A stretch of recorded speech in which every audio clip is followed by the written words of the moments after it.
Meu nome é Gabriela Vitorino, sou auditora fiscal no estado de Goiás, sou do Sindifisco Goiás e, nesse ato, eu represento a FENAFISCO.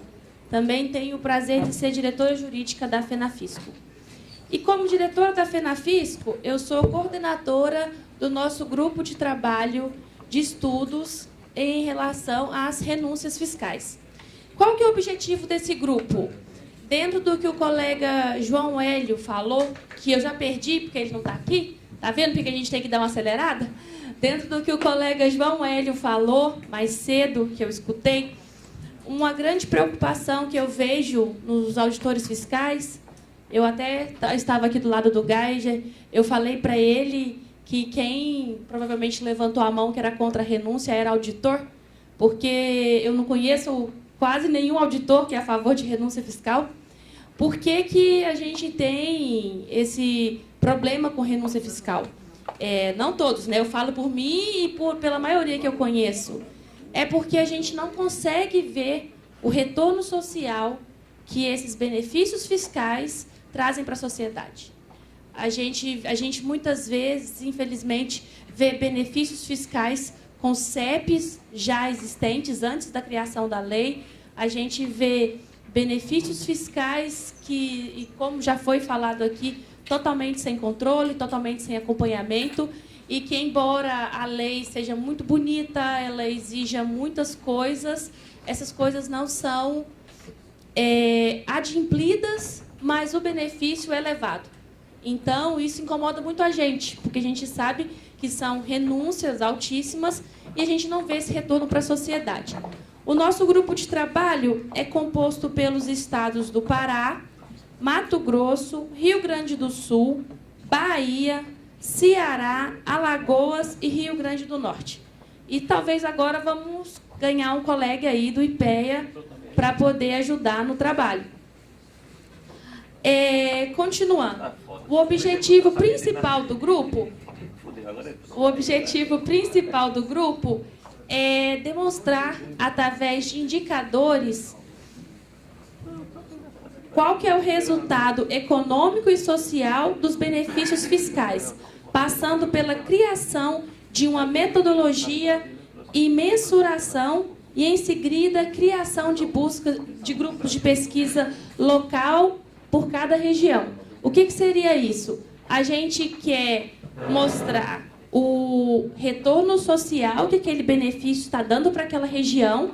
Em contraponto a isso, a gente quer mostrar o impacto econômico daquela renúncia naquela região e fazer o cruzamento do impacto econômico com o impacto social e mostrar para a sociedade se realmente esse benefício ele está sendo um benefício para a sociedade ou para o empresário, porque muitas vezes é vendido como benefício para a sociedade. E outra coisa, a gente também, em relação à transparência, que o Dr. Giovanni comentou aqui, a gente vai buscar também desenvolver uma legislação federal, se necessário, com a finalidade de melhorar a transparência dos benefícios fiscais concedidos. Em relação a isso, já existe o PLP 280 de 2016, que o próprio Celso Magliani falou. Tem outro PLP, a parte da legislação, o colega Jorge Ritter preparou um material muito bom. Eu gostaria que quem pudesse ficasse para escutar, que o material dele ficou bem interessante, para a gente ver todo o levantamento da legislação de benefícios fiscais que tem no país. Em relação à metodologia, o Mato Grosso ele já tentou desenvolver uma metodologia para poder apurar esses benefícios fiscais e não conseguiu concluir, enfrentou bastantes problemas e ele vai trazer para a gente aqui quais foram os problemas encontrados. O grupo também vai trabalhar com o Simples Nacional. Para isso, a gente vai usar a ajuda do nosso colega Reginato, lá da Bahia, e também do colega Rafael Camera, que estava aqui mais cedo, que está fazendo um trabalho de mestrado em relação ao Simples Nacional. Nós vamos tentar demonstrar se realmente o limite do Simples seria esse mesmo, se está trazendo ou não o retorno que a gente espera. Nós vamos trabalhar também com os dados da guerra fiscal, que o Ceará vai nos ajudar. Nós vamos trabalhar com a Lei Candir, que também vai ficar para o Pará. Então, é isso. A gente vai trabalhar esse ano buscando estudos. E a gente espera que, ao final desse grupo de trabalho, a gente tenha algumas das respostas que foram pedidas aqui. E que a gente também tenha evoluído na legislação. Quem sabe não consigamos aprovar o PLP 280? Quem sabe a gente não consiga avançar? Então, já falei demais. Agradeço os colegas que fazem parte do grupo. Quem quiser fazer parte do grupo ainda, a gente está sempre aceitando colaboração, porque o trabalho é grande e os voluntários são poucos. E eu passo para o colega Jorge Ritter para nos falar sobre a legislação em relação aos benefícios fiscais. Obrigada.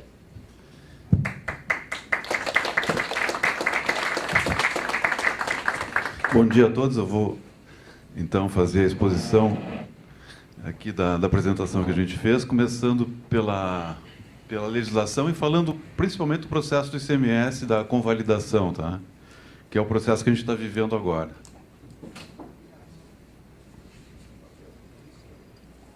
Então, começa tudo na Constituição Federal, que remete à lei complementar à concessão dos benefícios, das renúncias fiscais, né?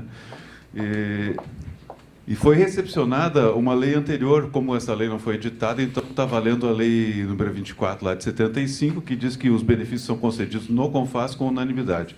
Isso aí foi a regra que acabou ocasionando toda a concessão de benefícios ao arrepio disso aí, né? Que são os benefícios que estão sendo convalidados agora. Como não se consegue unanimidade no CONFAS, muitos estados começaram a conceder os benefícios de forma unilateral, por leis, decretos, atos concessivos, normativos e concessivos que ficam, às vezes, nem publicados, né? E esse processo, então, passou pela guerra fiscal, que se acirrou ali na década de 90. Vocês lembram da guerra das montadoras, quando os estados começaram a disputar montadoras, e aí o processo foi se intensificando e chegou ao caos que nós temos hoje.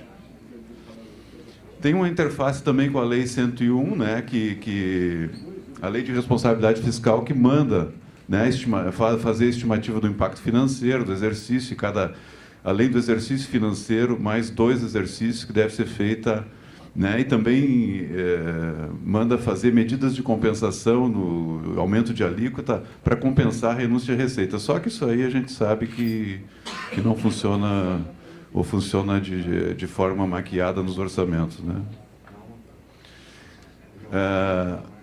Uma novidade aqui foi o seguinte: a Lei 160, a Lei Complementar 160, articulou punições, né? E pegou lá na Lei Complementar 101 essas sanções que vão passar a compor agora quem não fizer a convalidação dos seus benefícios. Então, o Estado que conceder benefício ou mantiver benefícios sem publicar, sem registrar no CONFAS, sem a convalidação, vai ficar sujeito a não receber transferências voluntárias, a não ter garantia e nem operações de crédito. Então, a Lei 160, ela vai reforçar o processo de convalidação, né? Através de sanções efetivas, né? O que não havia antes. Outra lei importante a considerar, a lei do acesso de informação, né? Se bem que ela esbarra no problema do sigilo fiscal, com relação aos benefícios. Está ali o artigo 198, né, que permite ali as representações fiscais para fins penais, a dívida ativa da Fazenda Pública, o parcelamento moratório. Isso nos gera aquele problema da responsabilidade funcional de divulgar dados, né, e ser responsabilizado por isso. Esse é o problema do sigilo fiscal. Então, refere ali o projeto que o Celso falou, né, a questão do PLP 280, que inclui o inciso 4º ali, que pode ser excepcionado do sigilo fiscal, um incentivo ou benefício de natureza tributária cujo beneficiário seja pessoa jurídica. Então, com isso aí resolveria o problema. Então, qualquer benefício fiscal poderia ser divulgado, né? E isso daria acesso às informações, né? E inclusive para a ocorrência de estudos, estimativas do impacto dessas políticas, né? Será que esse incentivo está sendo bem aplicado, né? A transparência garantiria isso com esse provimento legal, né? Então, aí peguei lá no projeto, né, essa providência visa tornar transparentes os valores que deixam de ser arrecadados por incentivos, né? Está lá na Comissão de Finanças, parado desde 2016. Eu acho que mereceria um incentivo nosso o andamento desse projeto. Outra questão que pressionou bastante foi a guerra fiscal no STF. Ela entrou em pauta com repercussão geral, que pressionou as administrações tributárias e o Congresso a legislar sobre o tema, e aí veio a Lei 160, concedendo remissão para os créditos tributários e a revalidação dos incentivos fiscais, né? Então, os incentivos fiscais que estavam em vigor, né, vão poder ser revalidados, né? E o que ficou para trás pode ser perdoado, né? Então, isso tirou uma espada que estava pesando sobre nós, né, e sobre os contribuintes também, porque a qualquer momento a gente poderia ser responsabilizado por não estar autuando, e a empresa poderia ser autuada por um benefício que é ilegal, né? Que é ilegal não vale. E ali também essa lei baixou o quórum para 2/3, especificamente para convalidação para que saia esse convênio, né? E quase que não saiu, né? Mas saiu. Então a lei diferenciou atos normativos, né? Tem que ser publicado, cada unidade federativa tem que publicar no seu diário oficial os atos normativos e depois fazer o registro no CONFAS dos atos concessivos dos benefícios, aí a concessão dos benefícios. Então surgiram duas figuras aí que a gente tem que cuidar: ato normativo e ato concessivo, das isenções, incentivos, enfim. E publicados no Portal Nacional de Transparência Tributária, que será instituído pelo CONFAS e disponibilizado no seu sítio eletrônico. Notem bem que a lei não faz referência a nenhuma restrição. Esse portal, a gente lendo na lei, eu pensei, pô, todo mundo vai poder acessar essa informação. Só que não, né? Depois, olhando no convênio, aparece uma restrição, que isso aí vai ser só pelas administrações tributárias. Então, um Estado pode olhar o do outro. Mas nós, enquanto cidadão, o cidadão não vai poder chegar no portal e ver os benefícios lá dos outros estados, do conjunto dos estados, digamos assim, né?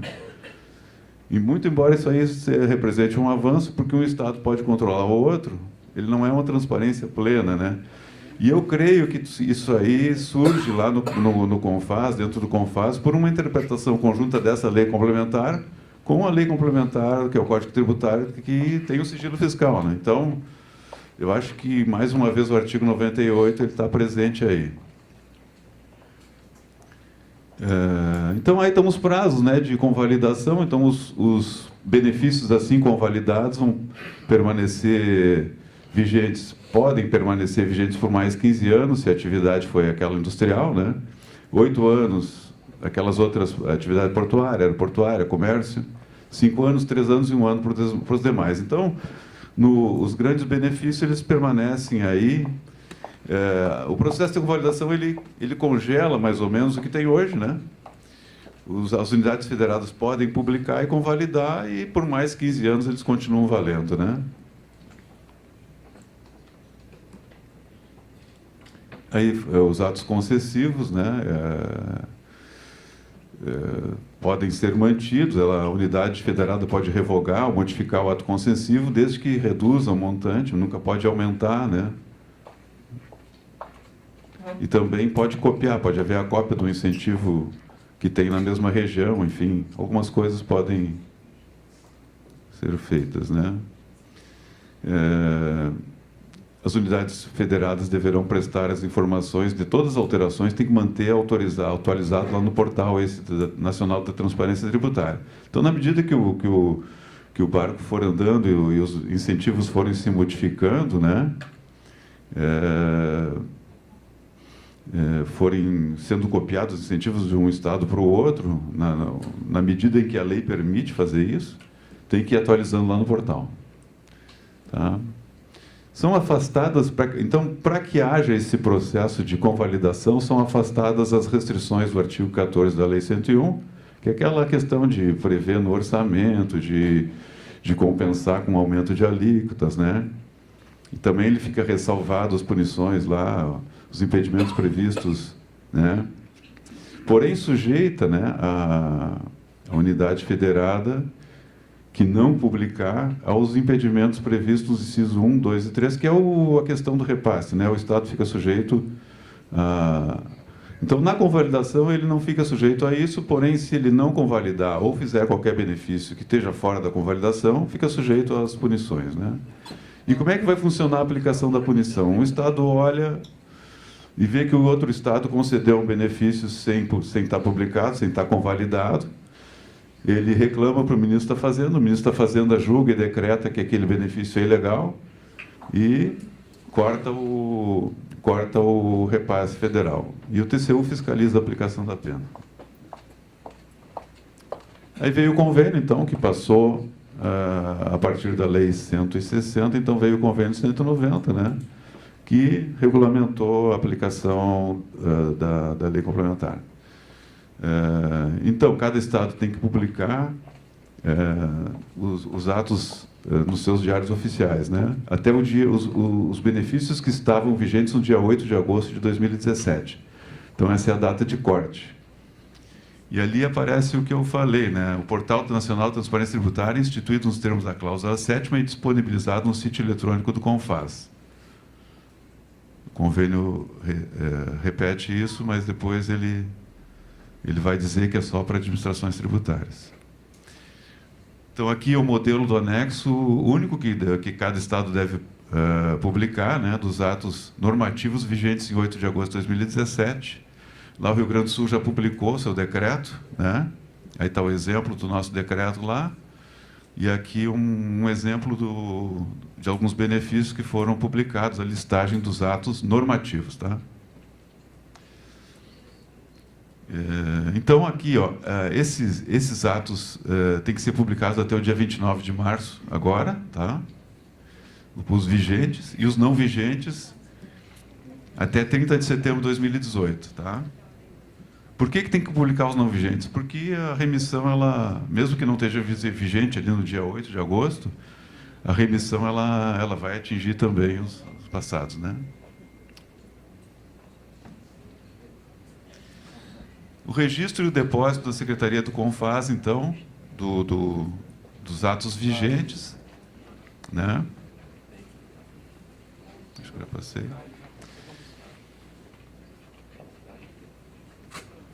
Então, a publicação no Portal Nacional tem que ser feita pela Secretaria Executiva do CONFAS até 30 dias após o respectivo registro e depósito, né? Então, um ato normativo tu publica e deposita lá os atos concessivos. Ali na cláusula 7ª, então, que o Portal do Nacional fica reservado o acesso às administrações tributárias dos Estados e do Distrito Federal. Isso aqui que vai restringir, então, o acesso para o cidadão, né? Vai ser só entre as administrações. Ali fica a remissão, né? Ele condiciona, né,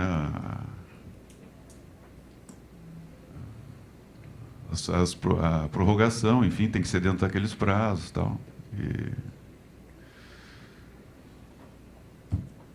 Tem que desistir das ações, embargos. Então, a empresa, para ter a remissão, vai ter que dizer aquelas condições normais, né? Não pode manter ações ou embargos, as impugnações, o advogado não pode cobrar honorários da unidade federada. A reinstituição de alguns benefícios. Enfim. Eu vou mais ligeiro, então. Então, ali estão os prazos ali traduzidos, né? 15 anos, 8 anos.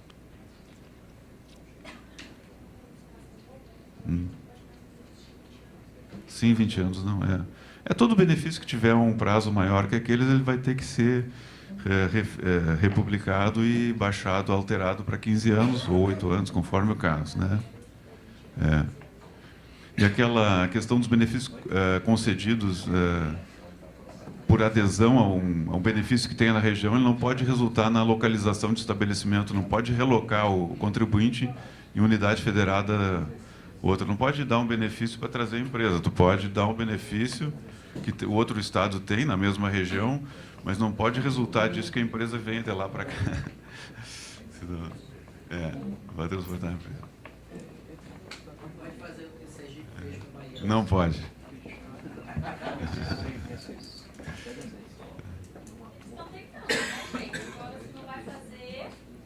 Pessoal, ali a questão do... que até o Fernando Geiger falou aqui, né? Os programas, o relatório da OCDE, né? Os programas direcionados especificamente a determinados segmentos do setor industrial custam por ano 4,5% do PIB. Ele falou em 4,57%, né?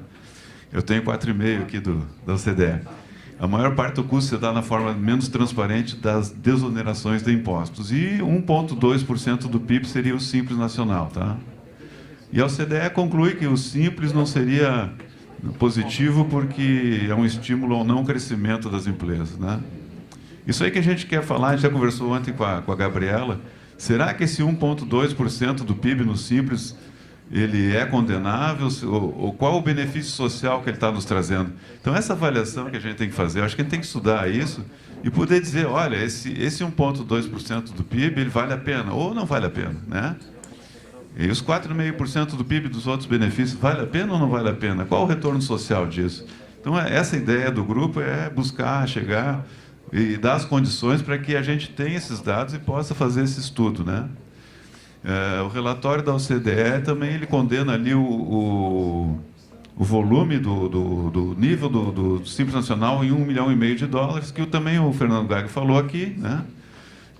Atualmente, 74% das empresas brasileiras estão no Simples Nacional, né? Citações referentes a benefício fiscal no Brasil.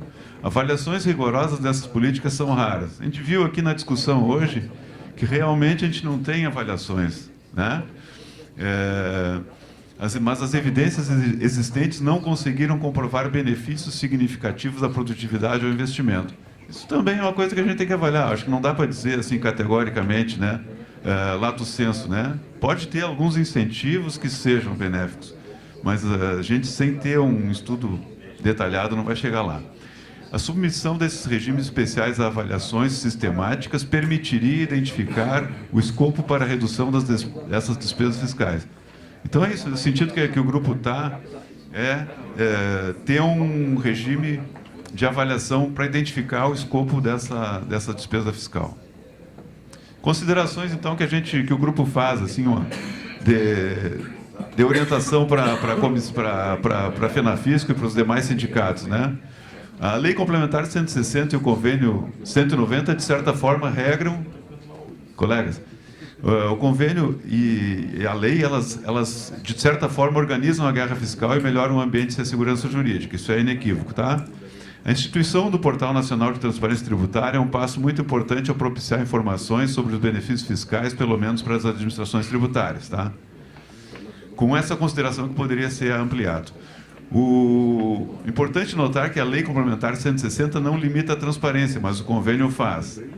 Talvez por interpretação conjunta com 198 do CTN. Por isso é importante, mais ainda, a importância do PL 180, quebra do sigilo para CNPJs detentores de benefícios fiscais, e também do PLP 483, que altera a Lei 101 para dar mais divulgação aos benefícios concedidos. Então, tem mais esse PLP que amplia o escopo da Lei 101 para que na concessão seja feita toda a publicação de dados, enfim, necessários para a gente poder avaliar os benefícios fiscais.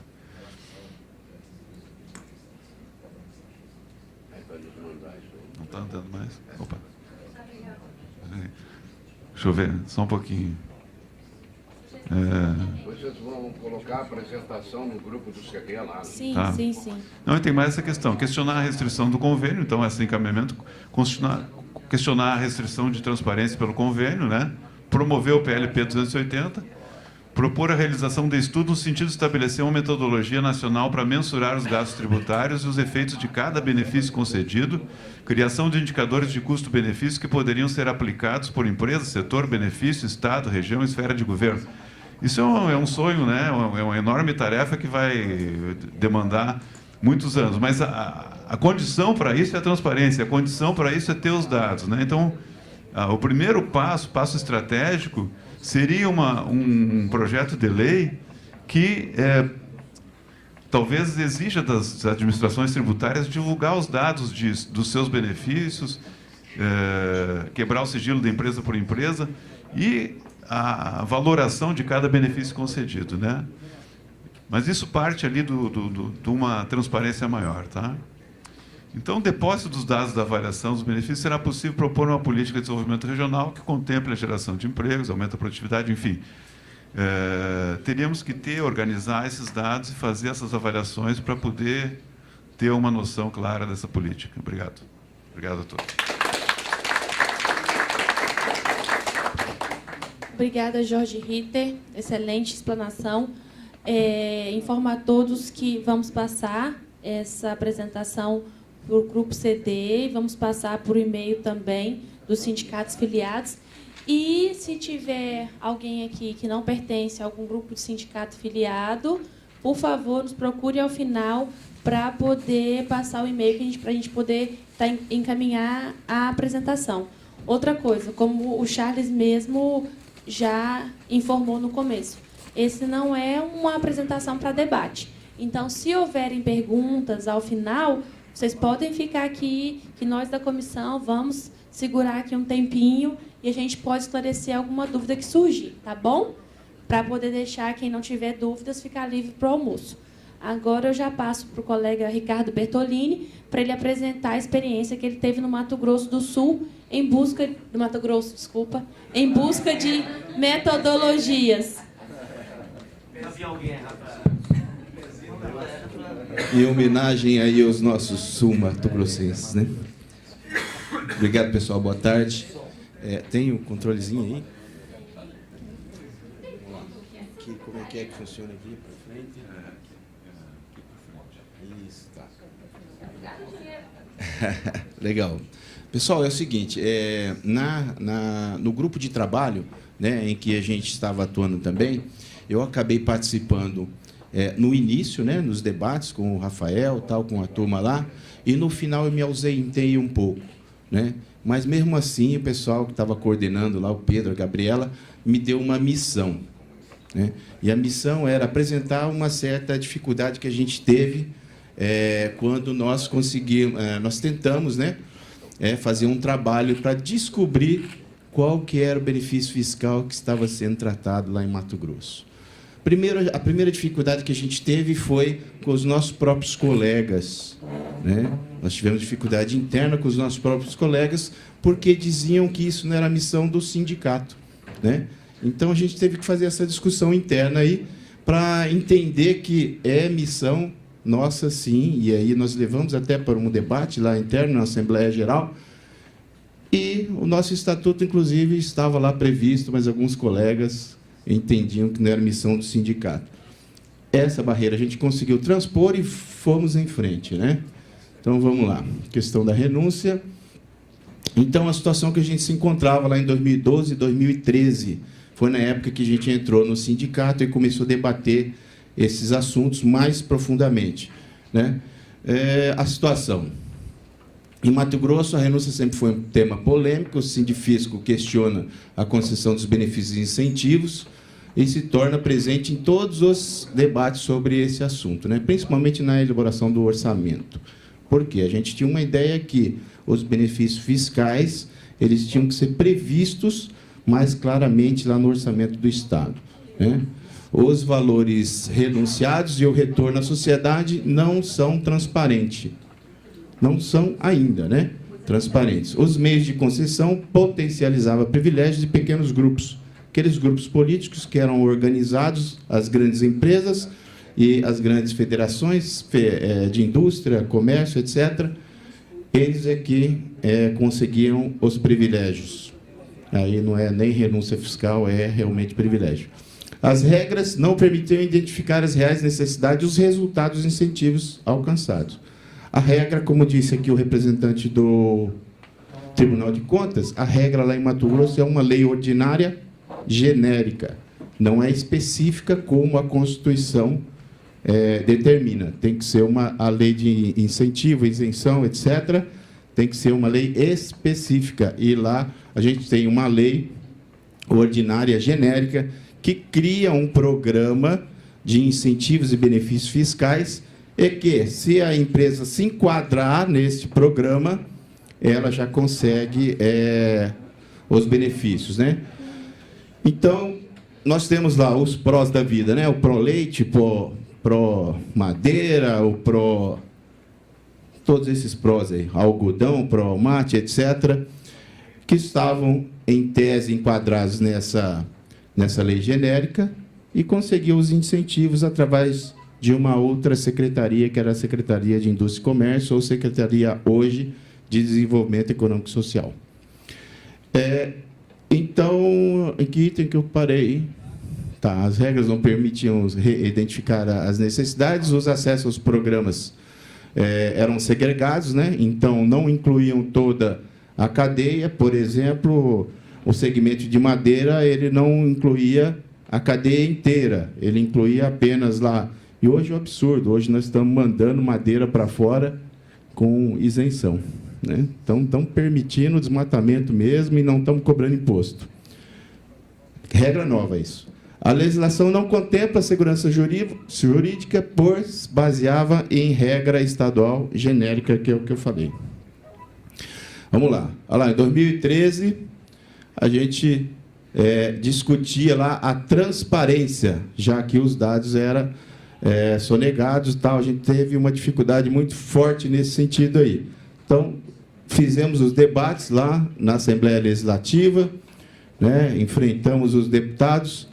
Ainda assim, esta lei genérica, que tinha um prazo de 10 anos, ia vencer em 2013, fizemos esse debate para alterar a lei, perdemos o debate, né, porque a Assembleia, e até hoje, né, ela é unânime em essa questão dos incentivos, né, trouxemos lá o debate com a sociedade e tal, mas os benefícios foram prorrogados para mais 20 anos, né? Da forma como está, sem transparência, sem mudar nada. Então, esse foi o debate que a gente fez. Bom, em 2015, mudou o governo, né? E teve também uma questão da crise econômica que impactou muito nas finanças dos estados, né? O Estado se negou a pagar a RGA, que lá a RGA nossa é prevista em lei, né? A RGA é a revisão geral anual, né, dos servidores. Se negou a pagar. No entanto, os poderes todos pagaram, alguns até antecipadamente. Então, se instalou novamente essa discussão que o problema era a renúncia fiscal, né, que era muito grande no Estado. E aí, eu não sei quem que falou aqui no início que a renúncia era de 4%. 4%, né? E também o colega aqui do Instituto disse que essas contas, assim, para enganar, a gente tem que ficar mais ou menos ali na média, né? E um outro falou também que era 30%, né? Então, 4 mais 30, 34, a nossa está calculada em 17%. Fechou, né? Está na média. Aí, mas esse número a gente não sabe, né? Então, esse problema aí a gente levou lá para debater novamente. As associações, as federações patronais, elas vencem essa questão, né? A gente não tem como, nós como servidores públicos, vencer essa questão, ainda mais quando o governo está a favor. O grande desafio, né, era quantificar, né, quanto que era realmente a renúncia, qualificar, né, os resultados sociais, os resultados econômicos que eram trazidos. As empresas, elas faziam lá as suas adesões, os protocolos de intenções e diziam que iam gerar tantos mil empregos e, na verdade, você não tinha como controlar isso porque nós não fazemos essa fiscalização, né? Essa fiscalização ela fica numa secretaria apartada e lá em Mato Grosso, inclusive, é uma secretaria que a maioria dos funcionários e servidores não são concursados, são DAS, né? Dimensionar a real necessidade das atividades beneficiárias, né? Esse é um grande problema, porque nós somos campeão lá em produção de soja, nós somos campeão em produção de algodão e de carne, e todas essas empresas têm os maiores benefícios. Então, se nós produzimos muito, é porque nós temos benefício ou o contrário, né? A questão do salgadinho lá, né? Ele é gostoso porque a gente come mais ou a gente come mais porque é gostoso, né? Então, a gente tem essa discussão lá, né? E, no nosso entendimento, a gente não deveria desonerar tanto a soja, por exemplo, né? A tributação da soja lá, nós tributamos 0,29% do faturamento da soja. Se a gente pegar lá 100 bilhões, nós tributamos 290 milhões só. Outros estados, como Mato Grosso do Sul e Goiás, conseguiram fazer uma adequação, uma forçação de barra lá para tributar uma parcela e permitir que outra parcela seja exportada, né? Isso extra-lei, né? E aí agrava até a nossa situação, porque esse pessoal aí tributa lá e manda o crédito para Mato Grosso, a gente acaba engolindo. Piora um pouco mais a situação. Mas é a realidade, né? Pessoal, olha lá, ó, é 17% mesmo, está na média. Né? Isso é o que está na contabilidade do Estado, né? Esta renúncia está lá. Está lá renunciada. É no Pará, né? É no Pará que falou que era 30%. Então. Mas isso é o que está na contabilidade. A gente não tem ideia do que realmente é a renúncia. É a renúncia, né? E hoje, inclusive, isso está sendo revisto, né? Tem uma outra metodologia lá, porque essa renúncia é só a renúncia dos programas de desenvolvimento. E a gente entende que tem que ser toda a receita renunciada, né? O RTB de lá, né? Não tem. Não tem. Exatamente, aí, o RTB, né, o regime de tributação diferenciada, a gente tem um regime diferente de todos os demais estados, né? Nós é que fazemos a conta e mandamos o DAR, né, para o contribuinte pagar. É uma coisa assim diferente. A gente entende que tem aí uma renúncia fiscal grande, né, nesse sistema também. Já sai homologado. E vira um grande escritório de contabilidade, né? Isso mesmo, encerra a cadeia e já está homologado. A qualificação do incentivo e as dificuldades externas, né? A concessão das renúncias são aprovadas por secretarias finalísticas, é o que eu disse anteriormente, né? Secretaria de Indústria e Comércio e hoje a SEDER, Secretaria de Desenvolvimento Econômico. Eram anteriormente controladas pela Cefaz, pelo menos as contas, o impacto, para se ver se atinge aquela questão do artigo 14 da Lei de Responsabilidade Fiscal, mas de um tempo para cá, de 1999 para cá, elas são aprovadas pelas secretarias finalísticas. E essas secretarias, elas trabalham com conselhos, que eu acho que é um absurdo também. A composição do conselho lá, ó, tem assento no conselho, mais de 20 entidades, algumas não tem nada a ver. Tem a Unemat lá, Universidade Estadual de Mato Grosso, né, o INCRA, FEComércio, e uma ONG, a escolha do presidente. Se o cara quiser trazer uma ONG lá, está lá. Ó. Mas é a política de concessão de benefícios fiscais. Então, ele fica uma coisa assim, muito aberta, né? Que dá acordo aos favorecimentos, que é o que a gente aconteceu lá há pouco tempo. Virou um balcão de negócio, né? Venda de incentivos fiscais, que a gente sabe que é da onde vem a maior parte da corrupção. E as delações na justiça já estão dando conta de que isso aconteceu e temos provas lá. Tivemos governador preso por 2 anos, secretário de Estado de Fazenda preso por quase 2 anos, e secretário de Casa Civil, agora com delação, presidente da Assembleia, aquele que está na foto lá no início, foi preso, né? E está lá com uma delação também, já está condenado a 26 anos de cadeia, e está lá com uma delação premiada, negociando essa delação premiada. As dificuldades internas, né?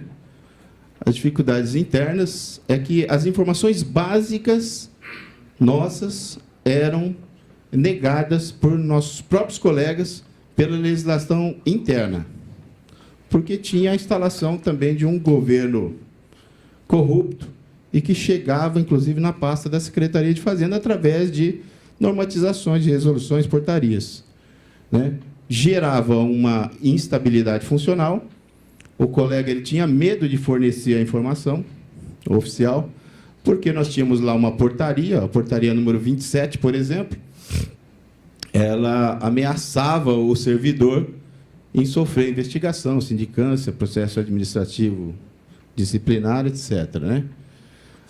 Essa portaria, olha lá, regras de difusão externa de informações originadas da Secretaria da Receita.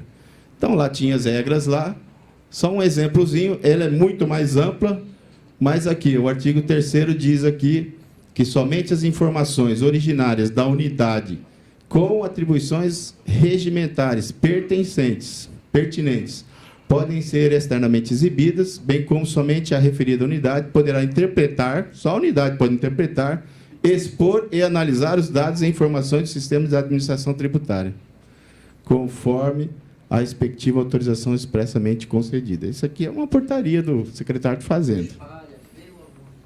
É. Absurdo, né? Absurdo. É um absurdo, mas assim, é o trabalho que me deram. Estou expondo minhas dificuldades, Charles. Foi interessante esse trabalho aí, viu?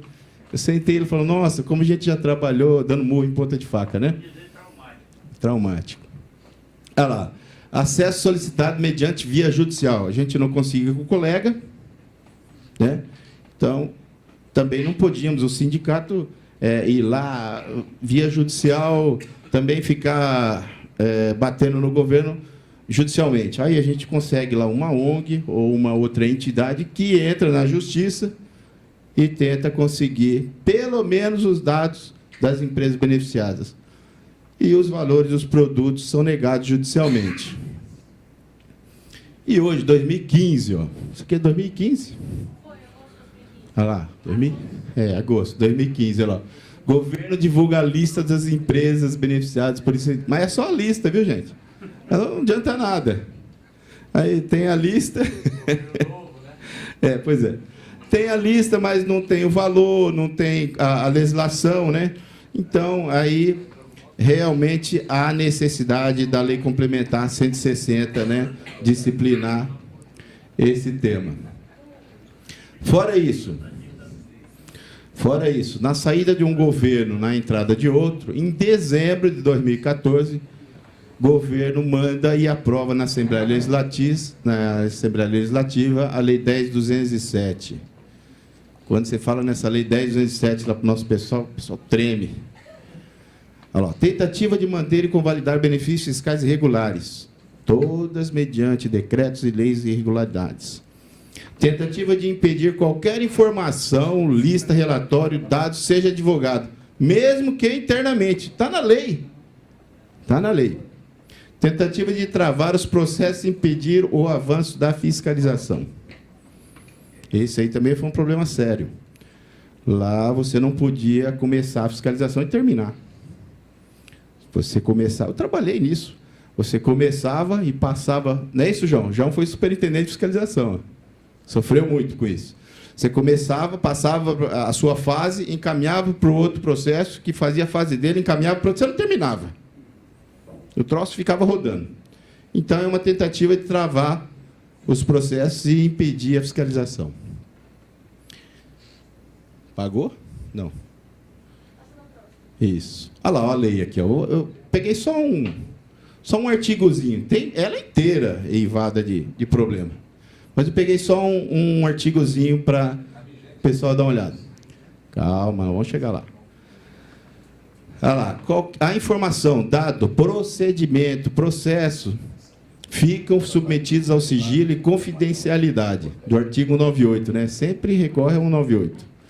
Olha lá. Consideram submetidos ao sigilo fiscal todos os dados, processos, documentos, lista, informação, informe, jornalzinho, relatório, manipulados pela administração tributária, no desenvolvimento de suas atividades.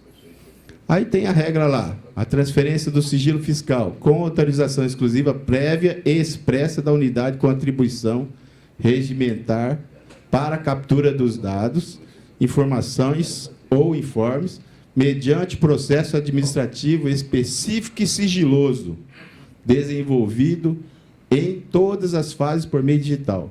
Tem isso também. Se você pedisse algum documento, tinha que abrir um processo administrativo, digital.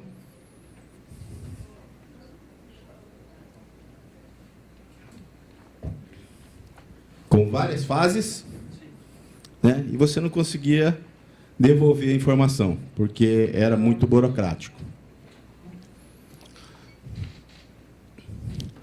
Vamos lá. Aí, o artigo 9º, ó. Ficam convalidados os procedimentos praticados pelo transportador. Esse é um caso da lei, tá? A lei é enorme. Procedimentos praticados pelo transportador mato-grossense, distribuidor ou refinaria com fulcro, no decreto tal. Esse decreto aí, ele deu um prejuízo só nas transportadoras de mais de 90 milhões para o Estado. E aí fala lá também do distribuidor ou refinaria, deu prejuízo para o Estado também com relação à distribuidora da Petrobras. Está lá, no inciso 4º, extingue de ofício os atos preparatórios destinados à formação de débitos, constituído ou não.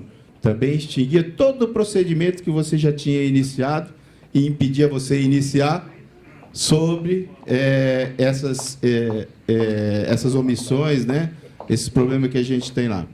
E o 4º, convalida os procedimentos e atos efetivamente, o cara etc. Quer dizer, queria convalidar todas as coisas erradas que foram feitas e ainda te impedia de fazer o seu dever de ofício. A lei está aí. Olha que legal, né? Foi declarada inconstitucional. Por vício formal. Mas ainda bem, né, que ainda tinha esse problema, né, por vício formal. Quem que conseguiu declarar isso inconstitucional? A gente foi atrás, a gente brigou, provocou o Ministério Público Estadual, Procuradoria-Geral do Estado, porque senão também ela corria o risco de estar aí vigente ainda. Então não tem esse ânimo todo também não para combater a corrupção. Gente, esse é um exemplo do que ocorreu num estado que passou por um processo de corrupção muito grande, né? Mas vocês veem que o pessoal até riu aqui e tal, porque são barbaridades isso. Isso é um absurdo, né? Você aprovar uma lei dessa, depois quem tiver curiosidade, baixa lá no site da Secretaria de Fazenda, Lei 10.207, 19 de dezembro de 2014. Vocês vão ver que é uma barbaridade. O que eu queria dizer com isso daí? O grande problema nosso está aqui na necessidade de transparência. Transparência. E eu acho que esse projeto, que é 280, é isso? 280, 2016, a gente tem que dar um jeito de trabalhar em cima disso daí, fazer a mobilização política para a gente conseguir, pelo menos, destravar, né, a transparência. Então, acho que é isso daí, a minha missão, eu acho que eu cumpri, que era trazer aqui a minha dificuldade e angústia também. Obrigado para você. Pessoal, quero aproveitar a oportunidade. Ele acabou de sair. O colega lá, o Reginato, que estava lá no fundo, também integra o grupo. Como o Ricardo falou, nós precisamos de apoio também nessa luta de gabinete em gabinete para conseguirmos aprovar o PL 280/2016. Entendeu? Então, é esse PL que ele acabou de falar, que acaba com o sigilo, entendeu? O Catete quer falar. Eu vou abrir uma exceção rápida, mas eu já adianto que é 1h10, nosso prazo já passou 10 minutos. E se alguém mais quiser falar, já que eu estou abrindo exceção para ele, eu também abro exceção para mais 2 inscrições, tá bom? Aí, no final da fala do Catete, encerro as inscrições, Fernando, e a gente vai embora, ok? E fica aqui com a gente quem tiver interesse em fazer mais perguntas. E eu agradeço a compreensão de todos. Agora, passo a palavra para Antônio Catete, presidente do Sindifisco Pará. Bom, queria só parabenizar a comissão. O Jorge foi brilhante na colocação dele. Todos nós da parte do que é o que foi a Lei Complementar 160 e o Convênio 190. Né, essa investigação lá do Ricardo, tenho certeza que se cada um de nós se dispuser aí, em cada estado nosso fazer isso, a gente vai ter notícias muito ruins como ele teve, como eles tiveram lá. Se não forem iguais, serão muito próximas essas notícias. Então, acho que é um esforço importante que a federação está fazendo. Parabenizar a Gabriela pela condução do trabalho, que eu acho que esse trabalho é fundamental para a gente.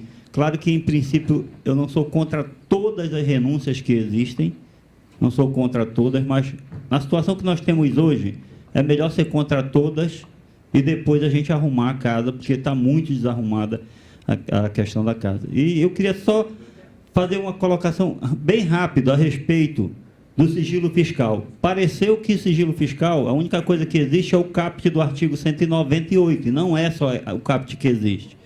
Existe, além da questão das informações do artigo 198 do CTN, que o Rafael muito bem lembrou, o amparo dele está nos direitos sociais, acho que é o artigo 5º da Constituição Federal, que fala do direito à sua privacidade. Tanto faz empresas ou cidadãos ou empresas têm direito à sua privacidade. Rafael lembrou muito bem disso. E o artigo 190 que diz, sem prejuízo disposto na legislação criminal, é vedada a divulgação por parte da Fazenda ou seus servidores de informações obtidas em razão de ofício sobre a situação econômica financeira do sujeito passivo ou de terceiro e sobre a natureza e o estado de seus negócios e atividades. Tem o parágrafo 1º que fala das exceções. Quais são as exceções? A primeira exceção é determinada pelo Poder Judiciário. A segunda, que é muito interessante, solicitações de autoridades administrativas no interesse da administração pública, desde que seja comprovada a instauração regular do processo administrativo no órgão na entidade respectiva, com o objetivo de investigar o sujeito passivo a que se refere a informação por prática de infração administrativa. Então, não é absoluto o sigilo fiscal, como tentaram, no meu entendimento, colocar aqui. Claro que instaurado um processo em qualquer lugar, qualquer parte da administração, em relação àquele processo pode ser solicitado informações, e não de uma forma generalizada, como muitas vezes, aí me desculpe se alguém é partidário do Ministério Público em relação a isso, mas o Ministério Público quer mandar, no meu caso, por exemplo, querem ter acesso a todas as informações como se o nosso quadro fosse lá no estado do Pará, pelo menos, posso falar por todos os estados da federação. Então, a gente tem que ter muito cuidado, muito zelo com o sigilo fiscal em função disso. E a outra situação é que não é vedada a divulgação de informações relativas a representações fiscais para fins penais. Isso o Ministério Público já tem, quando ele faz um processo, todos os nossos estados prestam informação para o Ministério Público para que ele promova a execução penal. Inscrição em dívida ativa, isso não é proibido, pelo contrário, pode se divulgar. E parcelamentos ou moratórias. Então, esse debate é importante, a gente pode fazer, ampliar um pouco isso, ou deixar mais claro, bacana. Mas a gente fragilizar o sigilo fiscal é algo muito importante para a gente tem que ter muito cuidado nesse debate. Desculpe ter voltado a esse tema, mas agradeço a paciência de vocês. Catete, você acrescentou bastante com o que você falou. E você viu que o PLP 280/2016, ele quer justamente acrescentar os benefícios fiscais logo após o parcelamento e a moratória, né? Vamos colocar ele aí, Pedro, no nosso trabalho lá no Congresso. Vamos pegar quente lá. Agora, abrir a palavra para o Fernando, do Rio Grande do Norte. E na fala do Fernando, a gente volta para a mesa e faz o encerramento. Obrigado pela oportunidade. É bem rápido. Perguntou-se aqui o Fernando, o Xará, quem era contra, a grande maioria levantou. Né? E agora, nesse quadro aqui, no início de um trabalho espetacular que vocês estão fazendo, que tem tudo a ver com atividade sindical. nós não podemos conviver, tá? Conviver com ilegalidade, com imoralidade, com políticas, certo? Sem transparência, como você estava dizendo aqui, com, às vezes, incentivos direcionados para a empresa, ou seja, pessoal. Quer dizer, 5 princípios. A falta de eficiência, quando não se tem controle e não se tem, né, gera ineficiência. Quer dizer, 5 princípios, os 5 princípios constitucionais da administração pública, na nossa casa, eles são agredidos, né? E a resposta está aí. Por que nós somos contra? Nós somos contra porque nós não pactuamos, certo? Politicamente, tecnicamente, tá? com essa bagunça, certo? Que é a renúncia fiscal no Brasil. Tá? Então, essa é a observação que eu fazia. E eu aqui me intrometi, acho que aqui só tem o nosso ambiente aqui, né? Acho que não tem mais ninguém. Só do Tribunal de Contas, cuidado. Tem aqui? Não, mas é bom que esteja, é bom que esteja. Eu quebrei aqui, viu, presidente? Desculpe naquela hora, já estava o pessoal falando e tal, mas me incomodou, porque às vezes para o ambiente externo, para os órgãos de controle externo, os T6, Ministério Público, tá? Às vezes para a sociedade, tá? É como se nós fôssemos, tá? Os autores e os gestores dessa bagunça. Nós não somos. Nós somos vítimas dessa bagunça que é a renúncia fiscal no país. Por isso que eu fiz aquela intromissão, porque ele jogou responsabilidades na gestão, certo, desses programas, né, de renúncia fiscal nas costas do fisco nacional, no fisco estadual. Tá? Não é. Tá? A responsabilidade, a irresponsabilidade, na realidade, é da classe política, tá? São dos gestores, é do legislativo que dá a cobertura. No Rio Grande do Norte a gente sofre muito. Houve uma reforma agora do nosso programa de desenvolvimento da industrial. Tá? O estado do Rio Grande do Norte é um estado pouco desenvolvido industrialmente. Mas nós temos, dentro da guerra fiscal, nós temos um programa. Tá? Simplesmente nós fomos voto vencido dentro do CDE, na discussão, no debate, e eles ampliaram de forma absurda, tá, a concessão do benefício do PROAD. Tá? Então, mais uma vez, fica aqui claro, é bom que tenha, e eu acho que esse é o papel, presidente, da FENAFISCO fazer. Esse grupo tem que ir para frente, tá, e a gente conseguir avançar, tanto na questão da legislativa, como também na questão política. Jogar para a sociedade, trabalhar esse tema, denunciar esse tema. Tá? No nosso estado, nós temos a coragem de fazer essas denúncias também, jogar isso aí como nós jogamos, terminando, no Fórum de Servidores Públicos do Estado do Rio Grande do Norte. Tá? Uma das propostas para tentar ajudar o Estado a sair da crise é abrir a caixa preta da renúncia fiscal no Estado do Rio Grande do Norte. Que assim façamos em todos os nossos estados também. Fernando, e parabéns à FENAFISCO. Só uma parte na tua conversa. Pois não. Enquanto os cargos principais da Secretaria da Fazenda forem escolhidos por política partidária, a coisa não vai melhorar.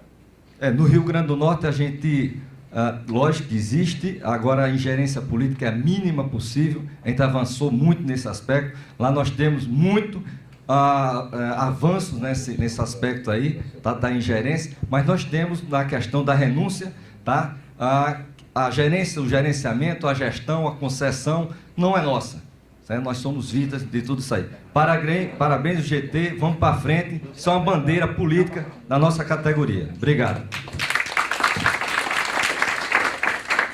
Colegas, sobre a intervenção política no nosso trabalho, todos os estados que estão aqui, nós buscamos lei orgânica, buscamos a nossa autonomia funcional, autonomia administrativa, e é uma luta, né? Inclusive, lá no meu estado, a gente está nessa luta também, eu sei que Santa Catarina está. Os estados, eles têm medo de perder o poder, justamente para poder fazer o que quiserem com benefícios e etc. Mas a gente vai continuar na luta, em uma federação forte, um sindicato forte, um dia a gente consegue vencer isso.